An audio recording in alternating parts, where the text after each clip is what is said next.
दुपारी झोपेतून उठलो तर माई आवरून कुठे चालली, तिला माहिती आहे ब्लॉग चालू आहे म्हणून लगेच तिने हाय केलं. तेव्हा आठवलं बिट्टूचा बर्थडे करायला चिल्ड्रन अनाथ आश्रम मध्ये जायचंय. लगेच आम्ही आवरून निघालो अनाथ आश्रम मध्ये बर्थडे सेलिब्रेशनला. तिथे गेल्यावर बिट्टू आणि माईची मस्ती, पांडांनी दोघांना एका नजरेत गाळ करून टाकलं. त्यानंतर बिट्टूला लहान मुलींनी वाढदिवसानिमित्त शुभेच्छा दिल्या आणि केक कटिंग करून सगळ्यांना धान्य आणि खाऊ वाटप केला.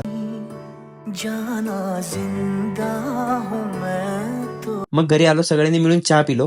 आणि ही बघा आमची बॉडी बिल्डर जिम करते. पायावर पाडेल म्हणून किट्टूने डंबल्स काढून घेतला. अजून घरात काय बर्थडेची तयारी नव्हती. किट्टू आणि मी लगेच तयारीला लागलो. फुगे फुगून घेतले. फुगवायला काय नव्हतं म्हणून तोंडानच फुगवले आणि छोटंसं डेकोरेशन करून घेतलं. कसं झालंय डेकोरेशन कमेंट्स मध्ये नक्की सांगा. छोटंसं आहे पण टाइम खूप लागला आणि फायनली पूर्ण झालं. आणि ताई आणि मी मग गेलो केक आणायला. ताईने त्यांना सांगितलं केक घरी आणून द्या आणि मग आम्ही स्वीट मध्ये गेलो. मला आवडतं म्हणून गुलाबजाम घेतले. घरी आलो तर किट्टू आवरून पण तयार झाली होती. मी पण लगेच तयार झालो. आता कशी दिसतोय आम्ही लाखात एक ना. बर्थडे तयारी पण झाली आणि ताईने बिट्टूचं ऑप्शन केलं. बिट्टूचे मित्र एवढे माझे पण लहानपणी इतके नव्हते आणि तेवढ्याच बिट्टूने केक कटिंग केला. पण किट्टूने ऑप्शन करायचं राहिलं, परत ऑप्शन केलं. केक कटिंग झाला तसं पोरांनी एकमेकांना केक लावायला सुरुवात केली. सगळ्यांना किट्टूने केक आणि चॉकलेट चिप्स दिले आणि मग बिट्टूच्या मित्राने मस्त एन्जॉय केला. आम्ही सोबत फोटो काढले आणि या तिघींचे फोटो काढत होतो तर मलाच बोलतात आजच्या दिवसात फोटो येईल का. आज जेवणाला पनीर बिर्याणी बाहेरून मागली होती. जेवण केलं आणि बिट्टूची किट्टूने आणि पांडाने गिफ्ट फोडायला सुरुवात केली. लहान मुलांची गिफ्ट बघायला वेगळीच मजा असते. बिट्टूने तर रपारप गिफ्ट फोडले.